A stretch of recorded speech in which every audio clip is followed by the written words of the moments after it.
Doctor Babasaheb आंबेडकरांच्या पुतळ्यासमोर संविधानाची प्रतिष्ठा संपूर्ण आज बंद झालेला आहे। ते एका व्यक्तीकडून तोडफोड अटक करून त्याला देशद्रोही ठरवला, देशात कुठेही घडू नये एवढीच विनंती करतो। जय संविधान, जय भारत।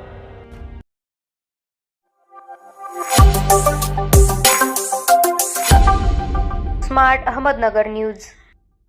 माननीय मुख्यमंत्री महाराष्ट्र राज्यामार्फत जिल्हाधिकारी अकोले यांच्या परभणी जिल्ह्यातील रेल्वे स्टेशन रोडवर भारतीय राज्यघटनेचे शिल्पकार विश्वरत्न डॉक्टर बाबासाहेब आंबेडकर पुतळ्यासमोरील भारतीय संविधानाची प्रतिकृती सोपान दादाराव पवार या मनोवादी विचारसरणीच्या व्यक्तीकडून तोडफोड करण्यात आली। या व्यक्तीवर तात्काळ कोणी दाखल करून त्याला देशद्रोही म्हणून घोषित करावे। या घटनेमुळे संपूर्ण महाराष्ट्रात संतापाची लाट आहे। माथे फिरू म्हणून वाचवण्याचा प्रयत्न प्रशासनाने करू नये, त्याला कोणी विटंबना करण्यासाठी सांगितले त्याची चौकशी झालीच पाहिजे आणि महाराष्ट्र हा दंगे होण्यापासून वाचवण्याचं काम करावं। महाराष्ट्रात दोन समाजात मोठी दंगल व्हावी या उद्देशाने ही घटना घडून आणली।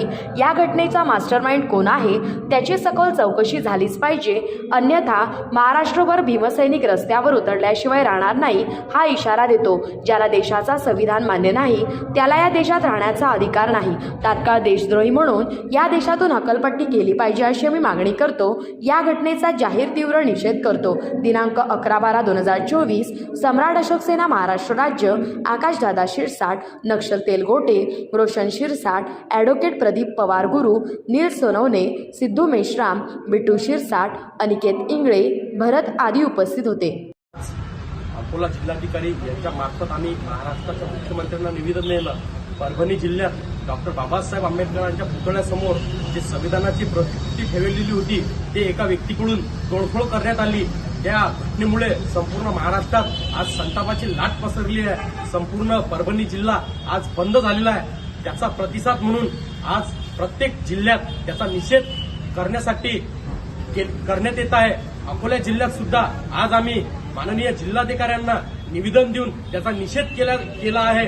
आम्ही एवढीच मागणी करतो की ज्या व्यक्तीनं देशाच्या संविधानाची प्रतिकृतीची विटंबना केली त्या व्यक्तीवर तात्काळ या ठिकाणी गुन्हे दाखल करून त्याला देशद्रोही ठरवण्यात यावं अशी आम्ही मागणी करतो। अन्यथा 8 दिवसात यापेक्षा मोठं तीव्र आंदोलन या अकोला जिल्ह्यात आम्ही केल्याशिवाय राहणार नाही हा इशारा देतो आणि या घटनेचा आम्ही अकोला जिल्ह्याच्या वतीनं जाहीर तीव्र निषेध करतो। अशी घटना देशात घडणं म्हणजे संविधानाची हे विटंबना आहे। अशी घटना देशात कुठेही घडू नये एवढीच विनंती करतो। जय संविधान, जय भारत। बाबासाहेब आंबेडकरांचा भारतीय संविधान जिंदाबाद, भारतीय संविधान जिंदाबाद। संविधानाची विटंबना करणाऱ्याचा जाहीर निषेध, संविधानाची विटंबना करणाऱ्याचा जाहीर निषेध, परभणी जिल्ह्यात घडलेल्या घटनेचा जाहीर निषेध, परभणी जिल्ह्यात घडलेल्या घटनेचा जाहीर निषेध, भारतीय संविधान जिंदाबाद। माननीय जिल्हाधिकारी अकोला यांच्या मार्फत महाराष्ट्राचे मुख्यमंत्री यांना निवेदन देण्यात आले। परभणी जिल्ह्यात जी घटना घडली, डॉक्टर बाबासाहेब आंबेडकरांच्या पुतळ्यासमोर संविधानाची प्रतिकृती ठेवलेली होती ते एका व्यक्तीकडून तोडफोड करण्यात आली। या घटनेमुळे संपूर्ण महाराष्ट्रात आज संतापाची लाट पसरलेली आहे। प्रत्येक जिल्ह्यात त्या घटनेचा निषेध म्हणून त्या मोर्चे काढले जात आहे, त्याचा निषेध केला जात आहे। अकोला जिल्ह्यात सुद्धा आज आम्ही जिल्हाधिकारी यांना निवेदन देऊन त्या घटनेचा निषेध केला। तात्काळ ज्या कोणी संविधानाची विटंबना केली असेल त्याच्यावर गुन्हे दाखल करून त्या व्यक्तीला कोण याची विटंबना करायला लावली त्याची चौकशी शासनाच्या वतीनं झाली पाहिजे। या मागणीसाठी आज आम्ही निवेदन दिलं आणि तात्काळ त्या आरोप्याला देशद्रोही म्हणून शासनाने घोषित केलं पाहिजे आणि हा व्यक्ती कोण याला हे प्रकरण करायला लावलं त्याची चौकशी झाली पाहिजे।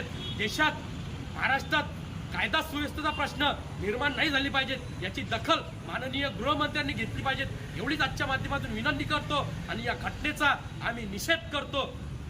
जय संविधान, जय भारत।